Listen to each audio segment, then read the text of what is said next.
1,000 years ago, the sun would set, and the scariest hour of the day began. People all across the village dropped their tasks and rushed to get home. Peasants wrapped up fieldwork quickly, afraid of being caught alone in darkness. The moment the last ray of sunlight vanished, every door was bolted shut. Heavy wooden doors were secured with chains and sturdy wooden latches. The hearth fire became the only source of warmth, light, and protection. Beyond the doorstep began an absolute living, almost tangible darkness. Back then, there were no lanterns, no streetlights of any kind. The only light source was the moon and a few scattered stars. But the fear of night wasn't only about the pitch black darkness. Candles back then cost more than an entire loaf of daily bread. An ordinary poor family simply couldn't afford such a luxury. Oil lamps, when people had them, burned dim and didn't last long. At night, homes were lit only by embers glowing in the stone hearth. Beyond the walls of the house lay solid, impenetrable nighttime blackness. A person literally couldn't see their own hand stretched out before them. Every stray rustle in the dark felt like an approaching, deadly threat. Going outside at night meant walking almost completely blind, feeling your way. One wrong step and a person could fall straight into a pit or badly break a leg on the broken, uneven, stony road. As darkness fell, hungry wolves would emerge straight out of the forest. They came very close, right up to the edges of sleeping villages. Hungry beasts hunted not only livestock, but people as well. But even scarier than wild animals were ordinary, everyday bandits. Night was their time of complete impunity and unchecked power. City guards simply couldn't physically patrol every single street at once. Lone travelers were robbed and beaten right on the empty roads. A house standing alone became an especially easy target. That's exactly why every single door was locked tight at night, and an axe or knife was kept right beside the bed. But people weren't only scared of real animals and robbers at night. Darkness had long been believed to be the domain of evil spirits and demons. People truly believed that evil forces roamed the earth after sunset. It was believed that real witches took to the sky at night. Every creak of an old door made children shudder with fear. Mothers tucked their children in tighter under warm woolen blankets. Church bells were deliberately rung at night to ward off evil spirits. People wore protective charms around their necks and whispered constant prayers. It was firmly believed whoever went out at night without reason would surely meet misfortune. That's why the town streets truly emptied right after sunset.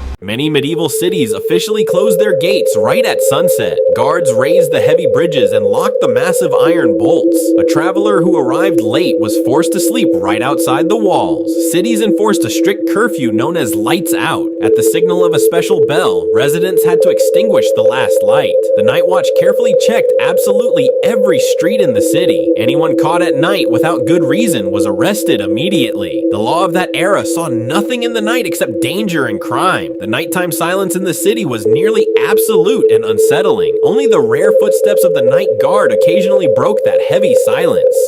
Despite all this fear, people still found ways to survive the night. Families gathered together by the hearth and stayed there until morning. Elders told children stories to distract them from their fear. Bedtime prayer became people's main shield against the darkness. Dogs in the yard were first to sense danger and warn with barking. People greeted the arrival of morning with true heartfelt relief. Sunrise was a genuine reason for celebration for the entire village.